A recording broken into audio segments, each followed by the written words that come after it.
Hey, everybody. Now, yesterday I made all sorts of mistakes on the warm up. Hopefully, today is a little bit cleaner. But you might notice we have a lot of dividing fractions. Okay. And remember, dividing fractions are supposed to be easy. Oh, looks like my wife's calling me. You guys recognize that tune? I'm going to pause you. I'll be there in a sec.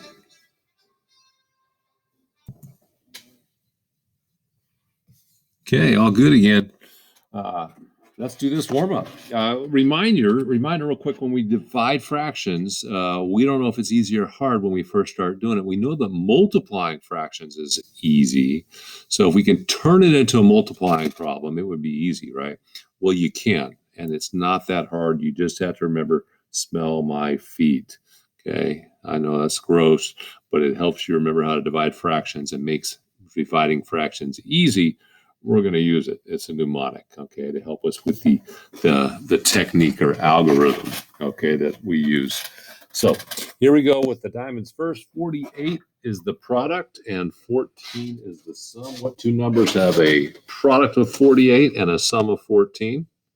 Well, that's going to be 8 times 6 and 8 plus 6, right? And you could have used 6 and 8 if you wanted, because 6 times 8 is the same as 8 times 6. The commutative property says in multiplying or adding, it doesn't matter which order you go. You can go in any order you want. It matters when you subtract or divide, though. 54 and 15. Hopefully you did 9 times 6 or 6 times 9 or 9 plus 6 or 6 plus 9. 1/9 and 2/3. I think I got it right this time. 1/3 plus 1/3 is 2/3. 1/3 times 1/3. Remember, multiplying fractions is easy. 1 times 1 on top, 1. 3 times 3 on the bottom, 9. Okay. Now, what's this all about? X squared and 2x. What's x equal to, Mr. Daniel? You don't have to know. But what two numbers together equals 8 squared and added equals 2x? So that's going to be x and x. X times x is x to the second power. X plus x is the same as 2 times x, right? 7 plus 7 is the same as 2 times 7. 11 plus 11 is the same as 2 times 11. Right? 4 plus 4 is the same as 2 times 4. So I'm just going to write 2x because that means 2 times x. Okay? All right. Wasn't that hard, huh? But I scared a lot of people and stumped a lot of people with that, though. Next time I won't, but will I? Now you'll recognize it. Okay, adding fractions can be difficult when you have different denominators. First thing I do is I stack them. So I'm going to put the 14 and 2/5 above.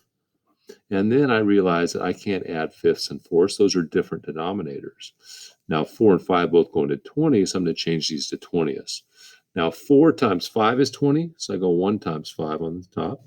1/4 is the same as 5 20ths. 5 times 4 is 20. I don't put a 4 here. I got to go 2 times 4. Right? If this is 3/5, it would be 3 times 4. Okay, so 2 times 4 is 8. And now I have 8 of these 20ths plus 5 of these 20ths is 13 20ths. And don't forget the whole numbers. 3 plus 14 is 17. 18 and 2/5 minus 4.5. Now, what number do 2 and 5 go into? Well, 10. And again, 2 times 5 is 10. Whenever you can't find a number that they go into, just multiply the 2. Okay? And 2 times 5 is 10, so 1 times 5, 1/2 is the same as 5/10. That makes sense. 5 times 2 is 10. I don't put a 2 here. I go 2 times 2 is 4. 4/10 and 5/10 is 9/10. Uh-oh. I just realized I'm doing something wrong. What am I doing wrong? Subtract. I can't take 5/10 away from 4/10. I got to go borrow. Now that's 17. And I needed more tenths. I borrowed 1 whole. I get 10 tenths. I already had 4. Now I have 14. 14 minus 5 is 9 tenths. And now I have 17 minus 4 is 13.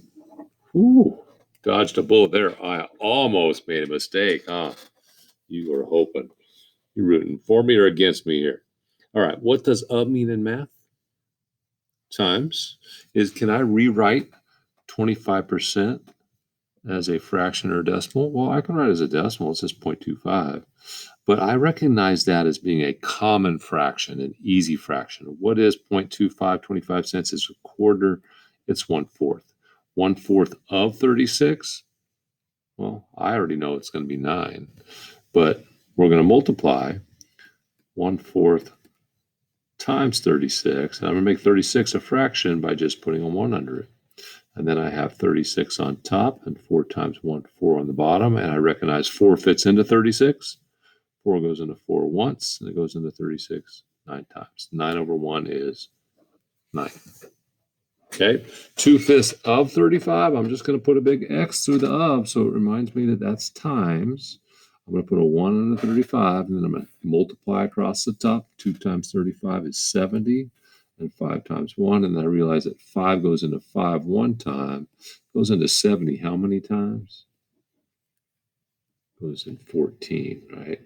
1 times 5 is 5. I subtract. What do I do now? Bring down the next number, and 5 goes into 20. Nice even 4 times. Right?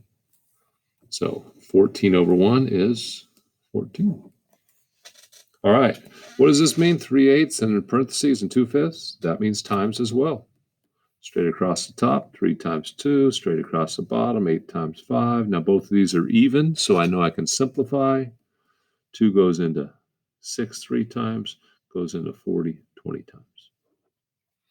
And this next one, same idea, but this is not a fraction, is it? Let's make it a fraction. Boom, boom.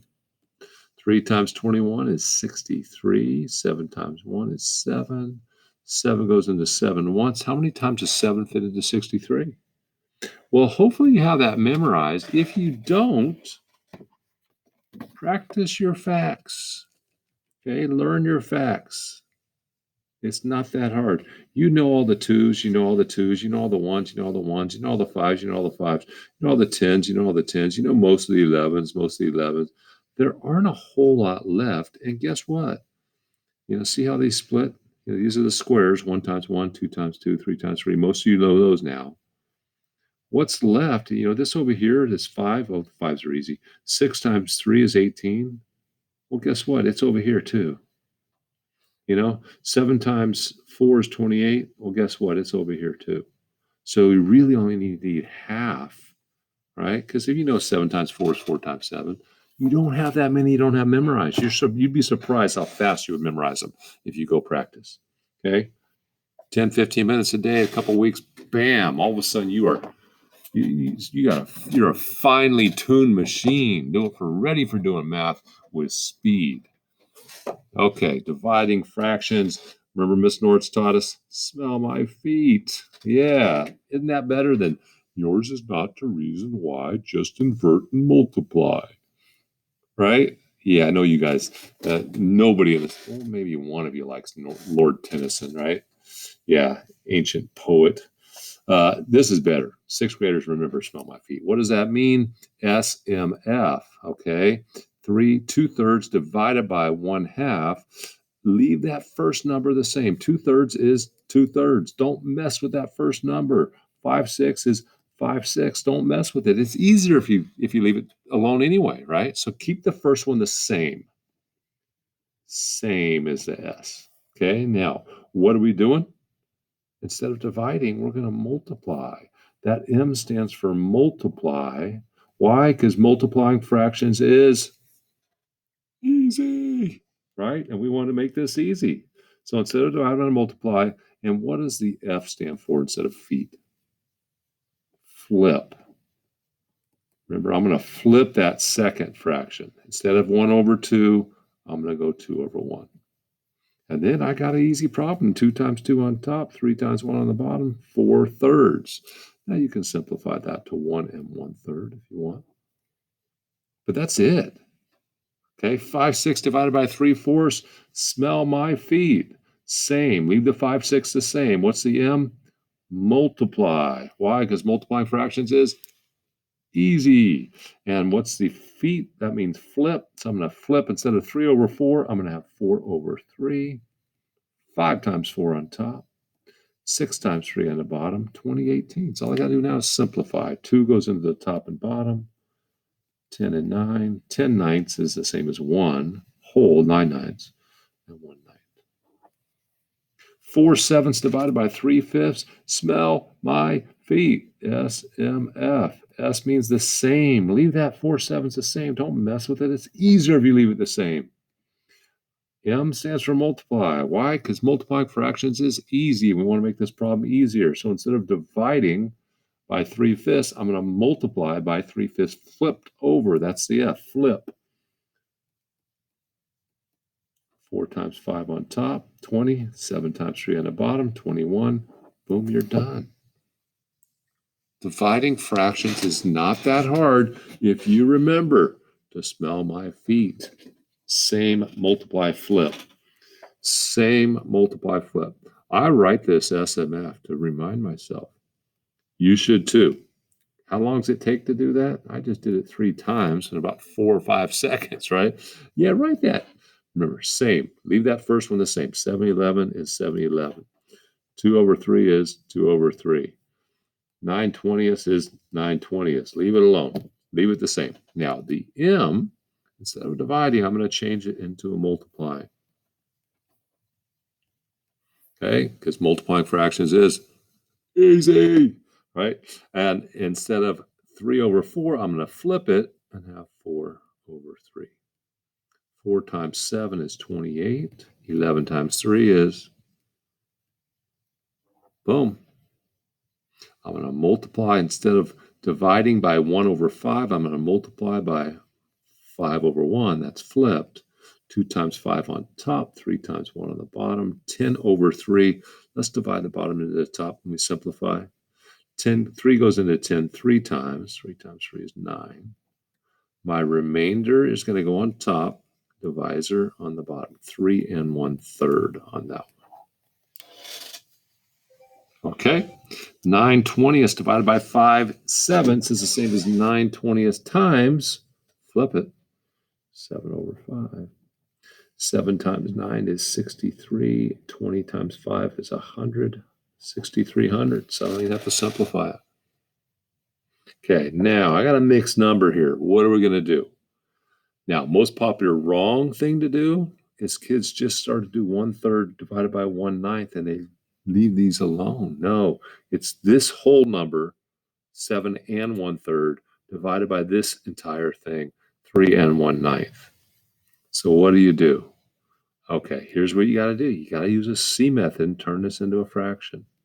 3 times 7 is 21 plus 1 is 22. 7 1/3 is the same as 22/3. Okay, 9 times 3 is 27 plus 1 is 28. 3 1/9 is the same as 28/9. Now, smell my feet. Okay, so even this hard one we can do. You leave that first one the same, 22/3. I'm going to multiply because multiplying fractions is easy. And instead of dividing by 28/9, I'm going to multiply by 9/28. Now, do you remember when we used to do something called cross cancel? We didn't practice that too many times. Okay, but it definitely helps when you get these big numbers, right?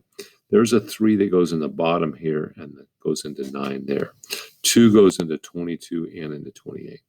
Now, I could multiply 9 times 22. That's 9 20s, 180. 9 2s, 18. 180 and 18 is 198. And multiply 3 times 28. Right, that's 3 20s is 60 and 3 8s is 24.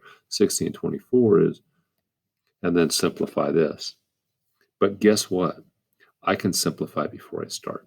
I can say that 3 goes into the bottom once and goes into 9 3 times. 2 goes into 22 11 times, goes into 28 14 times. So now on the bottom, I got 1 times 14. Now on the top, I have 3 times 11. Much easier, 33 14ths, right? Okay, same idea here. Let's do the C method.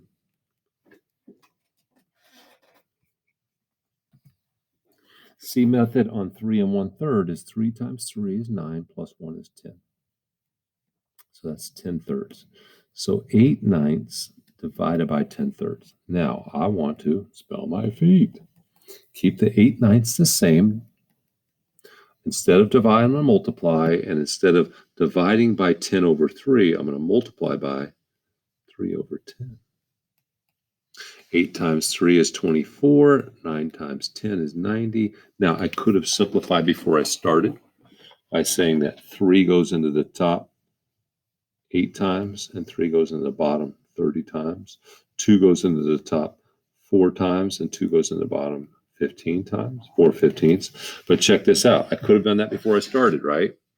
I could have said that 2 goes into 8 and 10. 2 goes into 8 4 times. It goes into 10 5 times. 3 goes into 3 and 9. 3 goes into 3 1 time, goes into 9 3 times. And check this out. 4 times 1 is 4. 3 times 5 is 15. So I could have had an easier problem if I cross-canceled. Okay, that's something we should practice. I'm going to look for a pizzazz worksheet for you guys for next week on that, I think. Okay, hopefully this wasn't too hard.